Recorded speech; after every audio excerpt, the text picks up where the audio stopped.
नमस्कार दोस्तों, आप सबका मैं अपने चैनल में स्वागत करती हूँ। आज की कहानी है मुंशी प्रेमचंद जी की लिखी कहानी लांछन। तो चलिए आज की कहानी को हम लोग शुरू करते हैं। अगर संसार में ऐसा कोई प्राणी होता जिसकी आंखें लोगों के हृदय के भीतर घुस सकती, तो ऐसे बहुत कम स्त्री पुरुष होंगे जो उसके सामने सीधी आंखें करके ताक सकते। महिला आश्रम की जुगनूबाई के विषय में लोगों की धारणा कुछ ऐसी ही हो गई थी।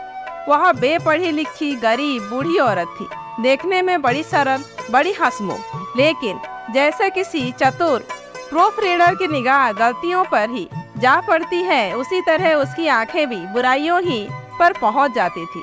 शहर में ऐसी कोई महिला न थी जिसके विषय में दो चार लुकी छिपी बातें उसे न मालूम। उसका ठिगना स्थूल शरीर, सिर के खिचड़ी बाल, गोल मुंह, फूले फूले गाल, छोटी छोटी आंखें उसके स्वभाव की प्रखरता और तेजी पर पर्दा सा डाले रहती थी। लेकिन जब वह किसी की गुस्सा करने लगती तो उसकी आकृति कठोर हो जाती, आंखें फैल जाती और कंठ स्वर कर्कश हो जाता। उसकी चाल में बिल्लियों का सा संयम था। दबे पांव धीरे धीरे चलती, पर शिकार की आहट पाते ही जस्त मानने को तैयार हो जाती थी। उसका काम था महिला आश्रम में महिलाओं की सेवा टहल करना, पर महिलाएं उसकी सूरत से कांपती थी। उसका आतंक था कि ज्यों ही वह कमरे में कदम रखती, ओठों पर खेलती हुई हंसी जैसे रो पड़ती थी, चहकने वाली आवाजें जैसे बुझ जाती थी, मानो उनके मुख पर लोगों को अपने पिछले रहस्य अंकित नजर आते हों। पिछले रहस्य कौन है जो अपने अतीत को किसी भयंकर जंतु के समान कटघरों में बंद करके ना रखना चाहता हो? धनियों को चोरों के भय से निंद्रा नहीं आती, मानियों को उसी भांति मान की रक्षा करनी पड़ती है। वह जंतु जो पहले कीट के समान अल्पाकार रहा होगा, दिनों के दिन दीर्घ और सबल होता जाता है।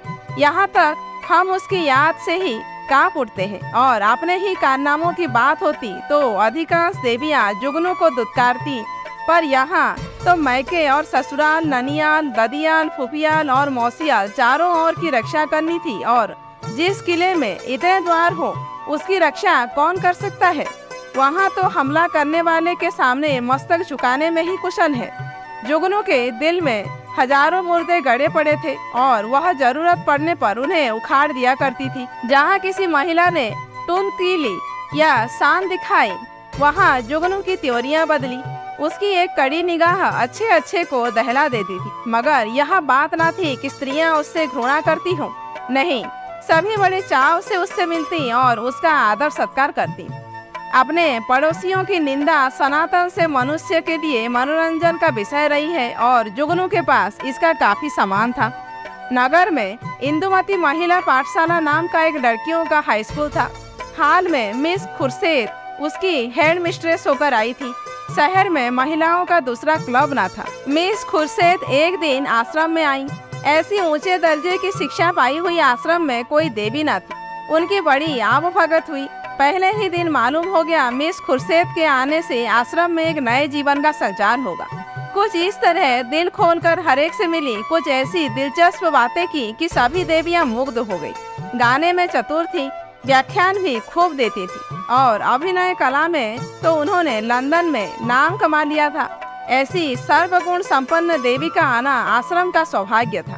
गुलाबी गोरा रंग, कोमल गाल, मधुरी आंखें, नए फैशन के कटे हुए केस, एक एक अंग सांचे में ढला हुआ, मादकता की इससे अच्छी प्रतिभा न बन सकती थी। चलते समय मिस खुर्शेद ने मिसेस टंडन को, जो आश्रम की प्रधान थी, एकांत में बुलाकर पूछा, यह बुढ़िया कौन है?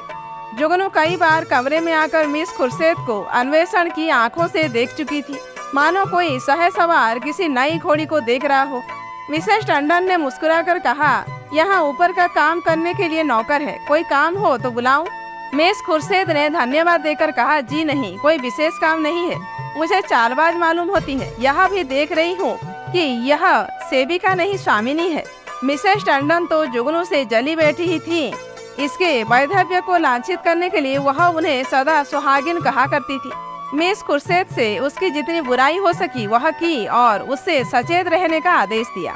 मिस खुर्शेद ने गंभीर होकर कहा, तब तो भयंकर स्त्री है, तभी सब देवियां इससे कांपती हैं। आप इसे निकाल क्यों नहीं देती? ऐसी चुड़ैल को एक दिन न रखना चाहिए। मिसेस टंडन ने अपनी मजबूरी बताई। निकाल कैसे दूं? जिंदा रहना मुश्किल हो जाए। हमारा भाग्य इसकी मुट्ठी में है। आपको 2-4 दिन में उसके जौहर खुलेंगे। मैं तो डरती हूँ कहीं आप भी उसके पंजे में न फंस जाएं। उसके सामने भूल कर भी किसी पुरुष से बातें न कीजिएगा। इसके गोविंदे न जाने कहाँ कहाँ लगे हुए हैं। नौकर से मिलकर भेद यह ले, डकिये से मिलकर चिट्ठियाँ यह देखे, लड़कों को फुसलाकर घर का हाल वह पूछे। यह रांड को खुफिया पुलिस में जाना चाहिए था, यहाँ न जाने क्यों आ मरी। मिस खुर्शीद चिंतित हो गई, मानो इस समस्या को हल करने की फिक्र में हो। एक क्षण बाद बोली, अच्छा मैं इसे ठीक करूंगी। अगर ना निकाल दूं तो कहना। मिसेस टंडन, निकाल देने से ही क्या होगा? उसकी जवान तो ना बंद होगी, तब तो वह और भी निडर होकर कीचड़ फेंकेगी। मिस खुर्शीद ने निश्चिंत स्वर में कहा, मैं उसकी जवान भी बंद कर दूंगी बहन, आप देख लीजिएगा। टके की औरत यहाँ बादशाहत कर रही है, मैं यहाँ बर्दाश्त नहीं कर सकती। वहाँ चली गई तो मिसेस टंडन ने जुगनू को बुलाकर कहा, इस नई मिस साहब को देख, यहाँ प्रिंसिपल है। जुगनू ने द्वेष भरे स्वर में कहा, आप देखें, मैं ऐसी सैकड़ों छोकरियाँ देख चुकी हूँ, आंखों का पानी जैसे मर गया हूँ। मिसेस टंडन धीरे से बोली, तुम्हें कच्चा ही खा जाएंगी, मुझसे डरती रहना। कह गई है मैं इसे ठीक करके छोड़ूंगी। मैंने सोचा तुम्हें चिता दूं, ऐसा ना हो उसके सामने कुछ ऐसी वैसी बातें कह बैठो।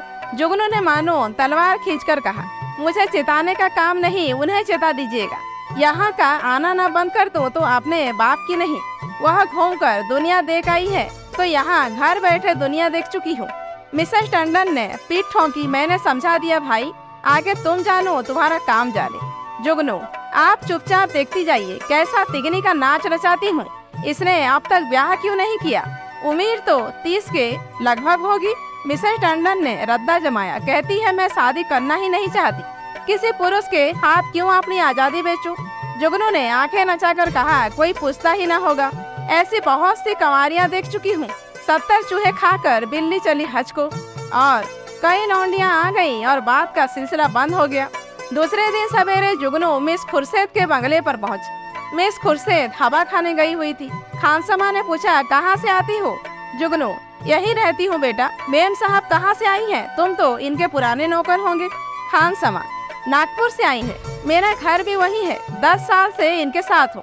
जुगनू, किसी ऊंचे खानदान की होंगी, वहाँ तो रंग ढंग से ही मालूम होता है। खानसमा, खानदान तो कुछ ऐसा ऊंचा नहीं, हाँ तकदीर की अच्छी है। इनकी माँ अभी तक मिशन में 30 रुपया पाती है।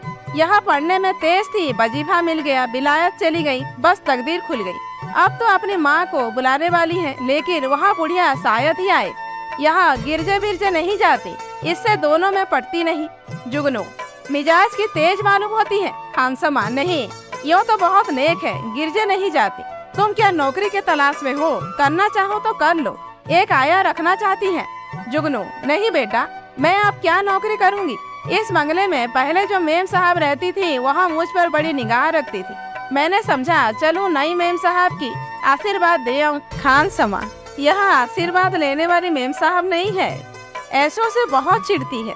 कोई मांगता आया तो उसे डांट बताई, कहती है बिना काम किए किसी को जिंदा रहने का हक नहीं है, भला चाहती हो तो चुपके से राह लो। जुगनू, तो यह कहो इनका कोई धर्म कर्म नहीं, फिर भला गरीबों पर क्यों दया करने लगी?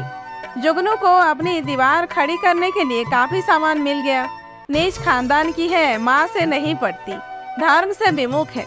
पहले ढाबे में इतनी सफलता कुछ कम न थी। चलते चलते खानसमा से इतना और पूछा, इनके साहब क्या करते हैं? खानसमा ने मुस्कुरा कर कहा, इनकी तो अभी शादी ही नहीं हुई, साहब कहाँ से होंगे? जुगनू ने बनावटी आश्चर्य से कहा, अरे अब तक ब्याह ही नहीं हुआ, हमारे यहाँ तो दुनिया हंसने लगी। खानसमा, अपना अपना रिवाज है, इनके यहाँ तो कितनी ही औरतें उम्र भर ब्याह नहीं करती। जुगनू ने मार्मिक भाव से कहा, ऐसी कंवारियों को मैं बहुत देख चुकी, हमारी बिरादरी में कोई इसे तने रहे तो थोड़ी थोड़ी हो जाए, मुदा इनके यहाँ जो जी में आवे करो, कोई नहीं पूछता। इतने में मिस खुर्शीद आ पहुंची। गुलाबी जाड़ा पड़ने लगा था। मिस साहब साड़ी के ऊपर ओवरकोट पहने हुए थी, एक हाथ में छतरी थी, दूसरे में छोटे कुत्ते की जंजीर। प्रभात की शीतल वायु में व्यायाम ने कपड़ों को ताजा और सुर्ख कर दिया था। जुगनू ने झुककर सलाम किया, पर उन्होंने उसे देखकर भी ना देखा। अंदर जाते ही खान समा को बुलाकर पूछा, यहाँ औरत क्या करने आई है? खान समा ने जूते का फीता खोलते हुए कहा, भिखारिन है हुजूर, पर औरत समझदार है। मैंने कहा यहाँ नौकरी करेगी तो राजी नहीं हुई। पूछने लगी, इनके साहब क्या करते हैं? जब मैंने बता दिया तो इसे बड़ा ताज्जुब हुआ और होना ही चाहे। हिंदुओं में तो दूध मुहे बालकों तक का विवाह हो जाता है। खुर्शीद ने जांच की, और क्या कहती थी? और तो कोई बात नहीं हुजूर। अच्छा, उसे मेरे पास भेज दो। जुगनू ने ज्यों ही कमरे में कदम रखा, मिस खुर्शीद ने कुर्सी से उठकर स्वागत किया। आइए माँ जी, मैं जरा सैर करने चली गई थी। आपके आश्रम में तो सब कुशल है? जुगनू एक कुर्सी का तकिया पकड़कर खड़ी खड़ी बोली, कुशल है मिस साहब। मैंने कहा आपको आशीर्वाद दे आओ, मैं आपकी चेरी हूँ। जब कोई कान पड़े मुझे याद कीजिएगा। यहाँ अकेले तो हुजूर को अच्छा ना लगता होगा। मिस खुर्शीद, मुझे अपने स्कूल की लड़कियों के साथ बड़ा आनंद मिलता है, वहाँ सब मेरी ही लड़कियाँ हैं। जुगनू ने मातृभाव से सिर हिलाकर कहा, यह ठीक है मिस साहब, पर अपना अपना ही है। दूसरा अपना हो जाए तो अपनों के लिए कोई नहीं रोए। सहसा एक सुंदर सजीला युवक रेशमी सूट धारण किए, जूते चरमर करता हुआ अंदर आया। मिस खुर्शीद ने इस तरह दौड़कर प्रेम से उसका अभिवादन किया मानो जाने में फूली न समाती हो। जुगनू उसे देखकर कोने में दुबक गई। खुर्शीद ने युवक को गले मिलकर कहा, प्यारे, मैं कब से तुम्हारी राह देख रही हूँ। जुगनू से, माँ जी आप जाएं, फिर कभी आना।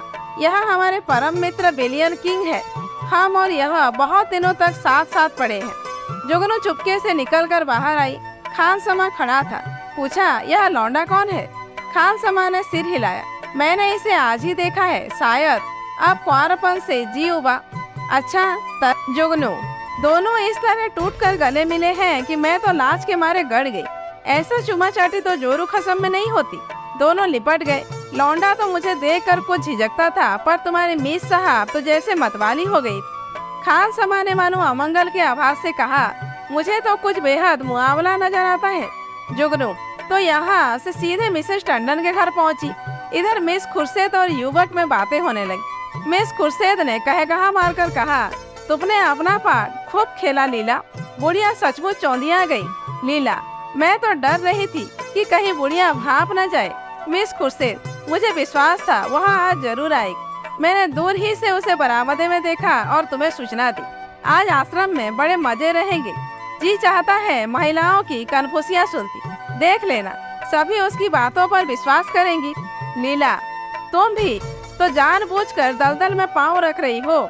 मिस खुर्शीद, मुझे अभिनय में मजा आता है, दिल लगी रहेगी। बुढ़िया ने बड़ा जुल्म कर रखा है, जरा उसे सबक देना चाहती हूँ। कल तुम इसी वक्त इसी ठाट से फिर आ जाना। बुढ़िया कल फिर आएगी। उसके पेट में पानी ना हजम होगा। नहीं, ऐसा क्यों? जिस वक्त वह आएगी मैं तुम्हें खबर दूंगी। बस तुम छैला बनी हुई पहुँच जाना। आश्रम में उस दिन जुगनू को दम मारने की फुर्सत न मिली। उसने सारा वृतांत मिसेस टंडन से कहा। मिसेस टंडन दौड़ी हुई आश्रम पहुंची और अन्य महिलाओं को खबर सुनाई। जुगनू उसकी तस्दीक करने के लिए बुलाई गई। जो महिला आती वह जुगनू के मुंह से यह कथा सुनती। हर एक रिहर्सल में कुछ कुछ रंग और चढ़ जाता। यहाँ तक कि दोपहर होते होते सारे शहर के सभ्य समाज में यह खबर गूंज उठी। एक देवी ने पूछा, यह युवक है कौन? मिसेस टंडन, सुना तो उनके साथ का पढ़ा हुआ है। दोनों में पहले से कुछ बातचीत रही होगी। वही तो मैं कहती थी कि इतनी उम्र हो गई, यह कुंवारी कैसे बैठी है? आप कलई खुली। जुगनू, और कुछ हो न हो, जवान तो बाका है। टंडन, यह हमारी विद्वान बहनों का हाल है। जुगनू, मैं तो उसकी सूरत देखते ही ताड़ गई थी। धूप में बाल नहीं सफेद किए हैं। टंडन, कल फिर आना। जुगनू, कल नहीं, मैं आज रात को ही जाऊंगी। लेकिन रात को जाने के लिए कोई बहाना जरूरी था। मिसेस टंडन ने आश्रम के लिए एक किताब मंगवा भेजी। रात को 9 बजे जुगनू मिस खुर्शीद के बंगले पर जा पहुंची। संयोग से लीलावती उस वक्त मौजूद थी। बोली, बुढ़िया तो बेतरह पीछे पड़ गई। मिस खुर्शीद, मैंने तुमसे कहा था उसके पेट में पानी न पचेगा। तुम जाकर रूप भर जाओ। तब तक मैं बातों में लगाती शराबियों की तरह आंट सांड पकना शुरू करना। मुझे भगा ले जाने के प्रस्ताव भी करना। बस यूं बन जाना जैसे अपने होश में नहीं हो। लीला मिशन में डॉक्टर थी। उसका बंगला भी पास ही था। वहाँ चली गई तो मिस खुर्शीद ने जुगनू को बुलाया। जुगनू ने एक पुर्जा उसको देकर कहा, मिसेस टंडन ने यह किताब मांगी है। मुझे आने में देर हो गई। मैं इस वक्त आपको कष्ट न देती, पर सवेरे ही वह मुझसे मांगेगी। हजारों रुपए महीने की आमदनी है मिस साहब, मगर एक एक कौंडी दांत से पकड़ती है। इनके द्वारे पर भिखारी को भीख तक नहीं मिलती। मिस खुर्शीद ने पुर्जा देखकर कहा, इस वक्त तो यह किताब नहीं मिल सकती, सुबह ले जाना। तुमसे कुछ बातें करनी है, बैठो, मैं अभी आती हूँ। वह पर्दा उठाकर पीछे के कमरे में चली गई और वहाँ से कोई 15 मिनट में एक सुंदर रेशमी साड़ी पहने, इत्र में बसी हुई, मुंह में पाउडर लगाए निकली। जुगनू ने उसे आंखें फाड़ कर देखा। ओहो, यह श्रृंगार! शायद इस समय वह लौंडा आने वाला होगा, तभी यह तैयारियां हैं। नहीं, सोने के समय कुंवारियों को बनाव श्रृंगार की क्या जरूरत। जुगनू की नीति में स्त्रियों के श्रृंगार का केवल एक उद्देश्य था, पति को लुभाना। इसीलिए सुहागिनों के सिवा श्रृंगार और सभी के लिए वर्जित था। अब खुर्शीद कुर्सी पर बैठने ही न पाई थी कि जूतों का चरबराहट सुनाई दिया और एक क्षण में बिलियर किंग ने कमरे में कदम रखा। उसकी आंखें चढ़ी हुई मालूम होती थी और कपड़ों से शराब की गंध आ रही थी। उसने बेधड़क मिस खुर्शीद को छाती से लगा लिया और बार बार उनके कपोलों के चुंबन लेने लगा। मिस खुर्शीद ने अपने को उसके गर्भपात से छुड़ाने की चेष्टा करके कहा, चलो हटो, शराब पीकर आए हो। किंग ने उसे और चिमटा कर कहा, आज तुम्हें भी पिलाऊंगा प्रिय, तुमको पीना होगा, फिर हम दोनों लिपट कर सोवेंगे। नशे में प्रेम कितना सजीव हो जाता है, इसकी परीक्षा कर लो। मिस खुर्शीद ने इस तरह जुगनू की उपस्थिति का उसे संकेत किया कि जुगनू पर नजर पड़ जाए, पर किंग नशे में मस्त था, जुगनू की तरफ देखा ही नहीं। मिस खुर्शीद ने रोज के साथ अपने को अलग करके कहा, तुम इस वक्त आपे में नहीं हो, इतने उतावले क्यों हुए जाते हो? क्या मैं कहीं भागी जा रही हूँ? किंग, इतने दिनों से चोरों की तरह आया हूँ, आज से मैं खुले खजाने आऊंगा। खुर्शीद, तुम पागल तो नहीं हो रहे हो? देखते नहीं हो कमरे में कौन बैठा हुआ है? किंग ने हकबका कर जुगनू की तरफ देखा और झिझक कर बोला, यह बुढ़िया यहाँ कब आई? तू यहाँ क्यों आई बुढ़ी? शैतान की बच्ची, यहाँ भेद लेने आती है, इसको बदनाम करना चाहती है। मैं तेरा गला घोंट दूंगा। ठहर, भागती कहाँ है? मैं तुझे जिंदा न छोड़ूंगा। जुगनू बिल्ली की तरह कमरे से निकली और सिर पर पाँव रखकर भागी। उधर कमरे से कह उठ कर छत को हिलाने लगी। जुगनू उसी वक्त मिसेस टंडन के घर पहुंची। उसके पेट में बुलबुले उठ रहे थे, पर मिसेस टंडन सो गई थी। वहां से निराश होकर उसने कई दूसरे घरों की कुंडी खटखटाई, पर कोई द्वार न खुला और दुखिया को सारी रात इसी तरह काटनी पड़ी, मानो कोई रोता हुआ बच्चा गोद में हो। प्रातः काल वह आश्रम में जा कूदी। कोई आधा घंटे में मिसेस टंडन आई। उन्हें देखकर उसने मुंह फेर लिया। मिसेस टंडन ने पूछा, रात क्या तुम मेरे घर आई थी? इस वक्त मुझसे महाराज ने कहा। जुगनू ने विरक्त भाव से कहा, प्यासा ही तो कुएं के पास जाता है, कुआं थोड़े ही प्यासे के पास आता है। मुझे आंख में झोंक कर आप दूर हट गई। भगवान ने मेरी रक्षा की, नहीं कल जान ही बह गई थी। मिसेस टंडन ने उत्सुकता से कहा, क्या हुआ? क्या कुछ कहो तो। मुझे तुमने जगा क्यों न लिया? तुम तो जानती हो मेरी आदत सवेरे सो जाने की है।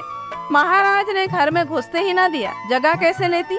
आपको इतना तो सोचना चाहिए था कि वहाँ गई है तो आती होगी, घड़ी भर बाद ही सोती तो क्या बिगड़ जाता। पर आपको किसी की क्या परवाह। तो क्या हुआ? मिस खुर्शीद मारने दौड़ी? वहाँ नहीं मारने दौड़ी, उनका वहाँ खसम है, वहाँ मारने दौड़ा। लाल आंखें निकाले आया और मुझसे कहा, निकल जा।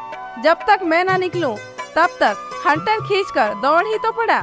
मैं सिर पर पाँव रखकर न भागती तो चमड़ा उधेड़ डालता और वह रांड बैठी तमाशा देखती रही।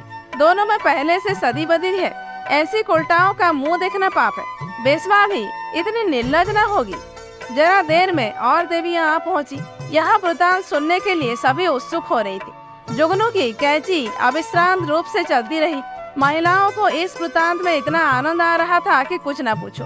एक एक बात को खोद खोद कर पूछती थी। घर के काम धंधे भूल गए, खाने पीने की सुधि भी न रही और एक बार सुनकर उनकी तृप्ति न होती थी। बार बार वही कथा नए आनंद से सुनती थी। मिसेस टंडन ने अंत में कहा, हमें आश्रम में ऐसी महिलाओं को लाना अनुचित है। आप लोग इस प्रश्न पर विचार करें। मिसेस पांड्या ने समर्थन किया। हम आश्रम को आदर्श से गिराना नहीं चाहते। मैं तो कहती हूँ ऐसी औरत किसी संस्था की प्रिंसिपल बनने के योग्य नहीं। मिसेस बांगड़ा ने फरमाया, जुगनूबाई ने ठीक कहा था, ऐसी औरत का मुंह देखना भी पाप है। उससे साफ कह देना चाहिए, आप यहाँ से तस्लीम न लावे। अभी यह खिचड़ी पक रही थी कि आश्रम के सामने एक मोटर आकर रुकी। महिलाओं ने सिर उठा उठा कर देखा। गाड़ी में मिस खुर्शीद और विलियम किंग बैठे हुए थे। जुगनू ने मुंह फैलाकर हाथ से इशारा किया, वही लौंडा है। महिलाओं के संपूर्ण समूह चिक को सामने आने के लिए विकल हो गया। मिस खुर्शीद ने मोटर से उतरकर हुड बंद कर दिया और आश्रम के द्वार की ओर चली। महिलाएं भाग भाग कर अपनी अपनी जगह आ बैठी। मिस खुर्शीद ने कमरे में कदम रखा। किसी ने स्वागत न किया। मिस खुर्शीद ने जुगनू की ओर निसंकोच आंखों से देखकर मुस्कुराते हुए कहा, कहिए भाई जी, रात आपको चोट तो नहीं आई? जुगनू ने बहुतेरी दीदा दिलेर स्त्रियां देखी थी, पर इस ढिठाई ने उसे चकित कर दिया। चोर हाथ में चोरी का माल लिए शाह को ललकार रहा था। जुगनू ने ऐंठ कर कहा, जी ना भरा हो तो आप पिटवा दो, सामने ही तो है खुर्शीद। वह इस वक्त तुमसे अपना अपराध क्षमा कराने आए हैं। रात वह नशे में थे। जुगनू ने मिसेस टंडन की ओर देखकर कहा, और आप ही तो कुछ कम नशे में नहीं थी। खुर्शीद ने व्यंग समझकर कहा, मैंने आज तक कभी नहीं पी, मुझ पर झूठा इल्जाम मत लगाओ। जुगनू ने लाठी मारी। शराब से बड़ी नशे की चीज है कोई? वह उसी का नशा होगा। उन महाशय को पर्दे में क्यों ढक दिया? देवियां भी तो उनकी सूरत देखती। मिस खुर्शीद ने शरारत की। सूरत तो उनकी 1,00,000-2,00,000 में एक है। मिसेस टंडन ने आशंकित होकर कहा, नहीं, उन्हें यहाँ लाने की जरूरत नहीं। आश्रम को हम बदनाम नहीं करना चाहते। मिस खुर्शीद ने आग्रह किया। मामले को साफ करने के लिए उनका आप लोगों के सामने आना जरूरी है। एक तरफा फैसला आप क्यों करती हैं? मिसेस टंडन ने टालने के लिए कहा, यहाँ कोई मुकदमा थोड़े ही पेश है। मिस खुर्शीद, वाह, मेरी इज्जत में बट्टा लगा जा रहा है और आप कहती हैं कोई मुकदमा नहीं है। मिस्टर किंग आएंगे और आपको उनका बयान सुनना होगा। मिसेस टंडन को छोड़कर और सभी महिलाएं किंग को देखने के लिए उत्सुक थी। किसी ने विरोध न किया। खुर्शीद ने द्वार पर आकर ऊंची आवाज से कहा, तुम जरा यहाँ चले आओ। हुड खुला और मिस लीलावती रेशमी साड़ी पहने मुस्कुराती हुई निकल आई। आश्रम में सन्नाटा छा गया। देवियां विस्मित आंखों से लीलावती को देखने लगी। जुगनू ने आंखें चमकाकर कहा, उन्हें कहाँ छिपा दिया आपने? खुर्शीद छू मंतर से उड़ गए। जाकर गाड़ी देख लो। जुगनू लपक कर गाड़ी के पास गई और खूब देखभाल कर मुंह लटकाए हुए लौटी। मिस खुर्शीद ने पूछा, क्या हुआ, मिला कोई? जुगनू, मैं यह तिरिया चरित्र क्या जानूं? लीलावती की और गौर से देखकर, और मर्दों को साड़ी पहनाकर आंखों में धूल झोंक रही हो, यही तो है वह रात वाले साहब। खुर्शीद, खूब पहचानती हो? जुगनू, हाँ हाँ, क्या अंधी हूँ? मिसेस टंडन, क्या पागलों सी बातें करती हो जुगनू? यह तो डॉक्टर लीलावती है। जुगनू उंगली चमकाकर, चलिए चलिए, लीलावती है। साड़ी पहनकर औरत बनते लाज भी नहीं आती। तुम रात को इनके घर नहीं थे? लीलावती ने विनोद भाव से कहा, मैं कब इनकार कर रही हूँ?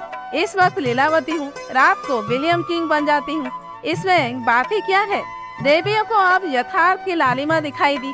चारों तरफ कहकहे पड़ने लगे। कोई तालियां बजाती थी, कोई डॉक्टर लीलावती के गर्दन से लिपट जाती थी, कोई मिस खुर्शीद की पीठ पर थपकियां देती थी। कई मिनट तक हू-हाक मचता रहा। जुगनू का मुंह उस लालिमा में बिल्कुल जरा सा निकल आया। जबान बंद हो गई। ऐसा चरका उसने कभी न खाया था। इतनी जलील कभी न हुई थी। मिसेस मेहरा ने डांट बताई, आप बोलो दाई, लगी मुंह में कानिक की नहीं? मिसेस बांगड़ा, इसी तरह सबको बदनाम करती है लीलावती। आप लोग भी तो जो यह कहती है उस पर विश्वास कर लेती है। इस हरबोंग में जुगनू को किसी ने जाते ना देखा। अपने सिर पर वह तूफान उठते देखकर उसे चुपके से सरक जाने में ही अपनी कुशल मालूम हुई। पीछे के द्वार से निकली और गलियों गलियों भागी। मिस खुर्शीद ने कहा, जरा उससे पूछो मेरे पीछे क्यों पड़ गई थी? मिसेस टंडन ने पुकारा, पर जुगनू कहाँ? तलाश होने लगी। जुगनू गायब। उस दिन से शहर में फिर किसी ने जुगनू की सूरत नहीं देखी। आश्रम के इतिहास में यह मामला आज भी उल्लेख और मनोरंजन का विषय बना हुआ है। तो दोस्तों, आज की कहानी यहीं पर समाप्त होती है। कहानी कैसी लगी कमेंट करके जरूर बताइए। अच्छी लगी हो तो एक लाइक कीजिए, जानने वालों को शेयर कीजिए और ऐसे ही वीडियोज आगे देखने के लिए मेरे चैनल को सब्सक्राइब करना मत भूलिए।